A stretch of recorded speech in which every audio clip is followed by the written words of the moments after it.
సుమన్ టీవీలో మీ business promotions కోసం ఈ కింది నెంబర్ను సంప్రదించగలరు.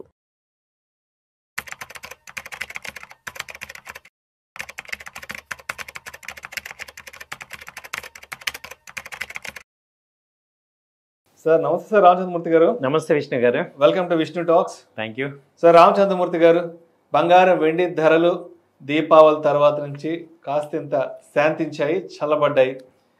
బట్ నాకెందుకో ఎక్కడో ఏదో తడుతుంది సార్.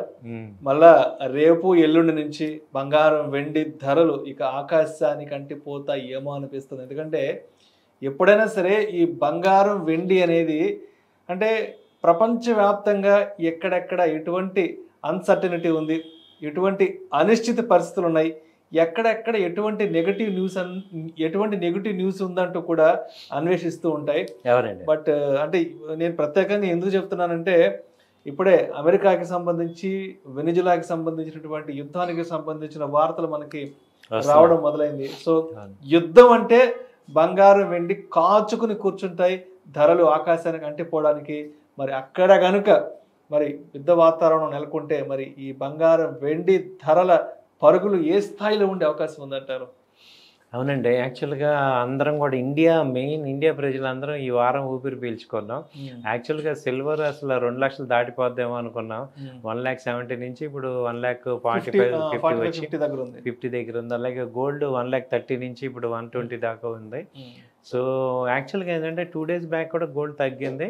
ఇప్పుడు మళ్ళీ మీరన్న న్యూస్తో మళ్ళీ ఇంటర్నేషనల్గా $4,000 పర్ ounceకి వచ్చేసింది.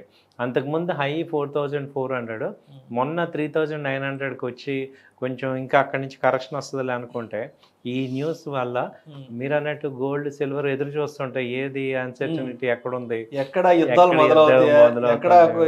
జనాలు కొట్టుకు చేస్తారు ఎదురు చూస్తుంటే. సో ఈసారి కనుక ర్యాలీ వస్తే అది చాలా ఫాస్ట్ హై ర్యాలీ వచ్చే ఛాన్స్ ఉంది. అట్ ద సేమ్ టైం ఏమవుతుందంటే అండర్ కరెంట్గా గోల్డ్కి సిల్వర్కి ఇప్పుడు డాలర్స్ని ఎవరు నమ్మట్లేదు కాబట్టి ఈ వరల్డ్ బ్యాంక్స్ అన్నీ కూడా ఈ గోల్డ్ సిల్వర్ ఫిజికల్గా కొంటున్నాయి, స్టోర్ చేస్తున్నాయి.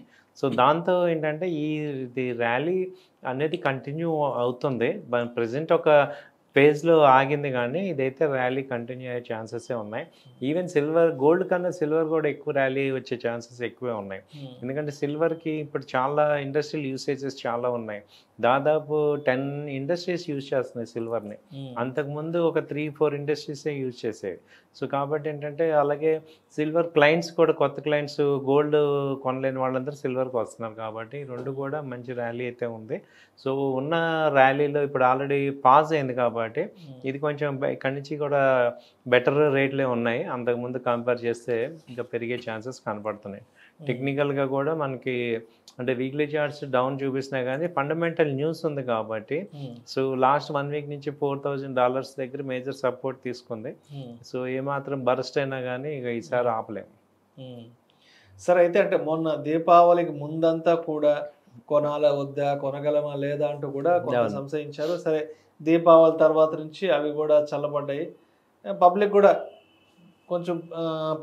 చల్లబడ్డారు, పబ్లిక్ కూడా శాంతించారు. అబ్బా మొత్తానికి తగ్గిపోయి అన్నారు కదా. సో ఏంటి ఇప్పుడు ఒకవేళ మళ్ళా ఈ యుద్ధం కనుక అక్కడ తెర మీద కనుక వస్తే మరి ఈ ర్యాలీలో మరి కొనాలంటారా వద్దంటారా? ఈ యుద్ధం అంతా కొంత సద్దు మనిగాక ఓ 10 రోజులకో ఓ నెల రోజులకో ఆ తర్వాత కొనొచ్చు అంటారా? ఇప్పుడు దీనిలో 2 రకాలండి. గోల్డ్ ఇన్వెస్ట్ చేయాలంటే 2 రకాలు. ఒకటి ఏంటంటే షార్ట్ టర్మ్ ట్రేడ్ చేసుకొని బెనిఫిట్ అవ్వాలంటే గోల్డ్ బీస్ కానీ డిజిటల్ గోల్డ్ కానీ కొనుక్కొని షార్ట్ టర్మ్లో బెనిఫిట్ తీసుకోవచ్చు. లాంగ్ టర్మ్లో ఇన్వెస్ట్ చేసే వాళ్ళు ఏంటంటే అసలు మీరు అసలు నెక్స్ట్ 4-5 years కళ్ళు మూసుకొని కొనుక్కోవటమే. ఎందుకంటే మళ్ళీ 70,000 80,000 ఇంక రావు. అది అయిపోయింది, అయిపోయినాయి. మన కళ్ళ ముందు 1 lakh దాటింది, ఇంకా 1 lakh బేస్ అయిపోయింది. ఇప్పుడు 1,20,000 ఉంది. మహా దిగితే 1,10,000 వస్తుంది కానీ ఇంకా 1,10,000 బేస్ అయిపోతుంది. కాబట్టి మీ దగ్గర ఫ్రీ అమౌంట్ ఉంటే లాంగ్ టర్మ్ ఇన్వెస్ట్మెంట్ అనే వాళ్ళు మాత్రం కళ్ళ ముందు చూస్తుంటేనే గోల్డ్ పెరుగుతుంటాయి. ఇప్పుడు నెక్స్ట్ 2 years చూసుకుంటే ఏమది 150 నార్మల్ అయిపోద్ది. కాబట్టి మనము గోల్డ్ అని ఏంటంటే ఇప్పుడు మల్టీ అసెట్ లాగా ఒక 20% 30% ఇన్వెస్ట్మెంట్ ఎప్పుడు చేసుకోవాల్సిందే. సో మనీ ఇప్పుడు తగ్గింది కాబట్టి ఇంకొక అడ్వాంటేజ్ కింద తీసుకోవచ్చు. ఈవెన్ మొన్న లాస్ట్ దీపావళి ముందు 170 130లో కూడా చాలామంది కొనే ఉంటారు. బట్ వాళ్ళందరూ ఇక్కడ మళ్ళీ యాడ్ చేసుకోవచ్చు. అలా స్లోగా గోల్డ్ వెళ్తూ ఉంది. సో బై అండ్ డిప్స్ లాగా చేసుకోవచ్చు. ఈవెన్ బాగా తగ్గినా కూడా ఎక్కడ కనపడుతుందంటే ఈ 38 ఇంటర్నేషనల్గా 38 37 మేజర్ సపోర్ట్ అండి. అంటే మన ఇండియా కరెన్సీలో 1,10,000 మేజర్గా సపోర్ట్ వస్తుంది. అప్పుడు లాస్ట్ టైం మనం తగ్గుతుందని అనుకున్నాం, చెప్పాము, తగ్గింది. సో ఇక్కడ మేజర్ ఇంకో 10,000 అంతకు మించి ఛాన్సెస్ లేవు. ఎందుకంటే ఇక్కడ మన ఇండియన్ పీపుల్ ఏమయ్యారంటే ఒక 30,000 పెరిగి ఒక 20,000 తగ్గింది అనుకోండి, వాళ్ళకి ఏమవుతుందంటే బాగా తగ్గిపోయింది అనిపిస్తుంది. యాక్చువల్గా అది ఎక్కడి నుంచి పెరిగింది, 80 నుంచి 130 దాకా వెళ్ళి ఇప్పుడు 120కి అలా వచ్చింది అనుకోండి, మనం ఏమనుకుంటున్నాం ఓకే తగ్గిందిలే అనుకుంటాం, కానీ బయట ఎంత పెరిగింది అనేది మనకి చూసుకుంటే వేరియేషన్స్ చాలా ఎక్కువ పెరిగింది. బట్ ఇది స్టేబుల్ అయిపోయింది. ఇప్పుడు అందరం కూడా ఓకే ఈ రేటుకి అడ్జస్ట్ అయిపోతున్నాం. సో అలా అయిపోతాం మనం. అండ్ అదేవిధంగా ఇదే టైంలో ఈ మధ్య గోల్డ్ ఈటీఎఫ్లు కూడా బాగా లైమ్ లైట్లోకి వచ్చాయి. గోల్డ్ ఈటీఎఫ్లు కూడా బాగా రిటర్న్స్ వస్తున్నాయి కూడా మనకి అవునండి రెగ్యులర్గా ఆర్టికల్స్ వస్తున్నాయి. కాబట్టి సరే ఇప్పుడు ఈ ఫిజికల్ గోల్డ్తో పాలు ఏముంది, ఇంట్లో తరుగులు కూలీలు లేదంటే ఇంకేదో యుద్ధం అంటారు, ఈ నాన్ సెన్స్ ఈ న్యూసెన్స్ అంతా వద్దనుకుంటే గోల్డ్ ఈటీఎఫ్ల పైన ఎంతవరకు కాన్సన్ట్రేట్ చేయొచ్చు అంటారు? అది చాలా బాగున్నాయండి. గోల్డ్ ఈటీఎఫ్, సిల్వర్ ఈటీఎఫ్ ఈ రెండు కూడా బాగా ఫోకస్ చేయొచ్చు. ఫ్రీ అమౌంట్ అది అందులో ఏంటంటే అడ్వాంటేజ్ డైలీ కూడా కొనుక్కోవచ్చు. ఒక ఫిక్స్డ్ లాక్ ఉండదు కాబట్టి మీ దగ్గర ఫ్రీ అమౌంట్ ఉన్నప్పుడల్లా కొంత అమౌంట్ కొనుక్కోండి. ఇప్పుడు ఏమవుతుందంటే అది ఉన్న అసెట్స్లో అసెట్ క్లాసెస్ మేజర్గా 4. ఒకటి real estate, gold, stocks, bonds. కాబట్టి ఇప్పుడు ఏంటంటే అంతకుముందు గోల్డ్కి ఉన్న గోల్డ్ సిల్వర్కి ఉన్న రేట్ హైక్ కానీ వాళ్ళు చూస్తే చాలా ఎక్కువ ఉంది. సో కాబట్టి ఏమైందంటే ఇవి ఇంకా ఫాస్ట్గా గ్రో అయ్యే ఛాన్సెస్ కనపడుతున్నాయి ఎక్కువ. కాబట్టి అక్కడ ఏమైందంటే డీడాలరైజేషన్ అయిపోయింది వరల్డ్ మొత్తం.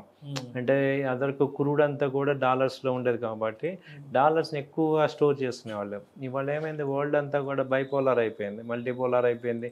ఎవరిని ఈనే పరిస్థితుల్లో లేరు కాబట్టి సో అందరికీ సేఫ్ హేవెన్ వచ్చి గోల్డే. సో కాబట్టి గోల్డ్ ఇప్పుడు చాలా వాల్యుబుల్ అయిపోయింది. సో ఈవెన్ మీరు వెంజులలో చూస్తే కరెన్సీ ఉంది కానీ దానికి యూజ్ లేదు, అలా అయిపోతుంది. సో కాబట్టి గోల్డ్కి ఎప్పుడు కూడా వాల్యూ ఉంటుంది, అది ఆ వాల్యూ హోల్డ్ చేస్తుంది. కాబట్టి మనందరం కూడా గోల్డ్ మీద కొంత పెట్టుకోవాల్సిందే, ఇన్వెస్ట్ చేసుకోండి. సో మొత్తానికి అంటే ఇప్పుడైతే అంటే మనం అయితే యుద్ధం రాకూడదనే కోరుకోవాలి ఎప్పుడు కూడా. బట్ ఇన్ కేస్ అక్కడ ట్రంప్ ఏమాత్రం వెనక్కి తగ్గకపోతే యుద్ధ వాతావరణం అయితే నెలకొనే అవకాశం ఉంది. అండ్ ఇటు వెనిజులాకి, ఇటు చైనా నుంచి అండ్ రష్యా నుంచి కూడా పూర్తి సపోర్ట్ అందుతుంది. ఇప్పుడు దాన్ని కూడా ఏమవుతుందంటే సార్, వీళ్ళు ఏం చేస్తారంటే ఒక 1 వీక్ 10 days యుద్ధం చేసేసి మళ్ళీ కామ్గా ఆపేసే ఛాన్సెస్ ఉంది. ఆ 10 days బాగా సివియర్గా జరగాల్సిన డ్యామేజ్ జరిగిపోతుంది. తర్వాత మళ్ళీ ఇటు నార్మల్ అయిపోతుంది, అక్కడికి డ్యామేజ్ అయిపోద్ది అనమాట. సో కాబట్టి ఏమవుతుందంటే మనకి అర్థం చేసుకోవాల్సిందే, ఒకవేళ యుద్ధం అంటూ వస్తే ఆ 10 days 15 days ఉంటుంది, ఆ తర్వాత మళ్ళీ మామూలు అయిపోతుంది. కాకపోతే డ్యామేజ్ జరిగిపోతుంది. కాబట్టి మనకి అర్థం చేసుకోవాల్సింది ఇవేం సంవత్సరాలు జరిగే యుద్ధాలు కావు. సో కాబట్టి షార్ట్ స్పాన్ మొన్న ఇరాన్ జరిగించండి, అది ఒక 3-4 daysలో అలా ఒక 1 week కల్లా ఏమంటే మిగతా కంట్రీస్ అన్నీ కూడా ఆపటానికి చూస్తారు, చేసి వాళ్ళకి సొల్యూషన్ అగ్రిమెంట్ అది తీసుకొస్తారు. కాబట్టి అలా ఎక్స్పెక్ట్ చేస్తున్న షార్ట్ టర్మ్ వారే అనుకుంటున్నాం. Thank you sir, thank you so much. Thank you అండి.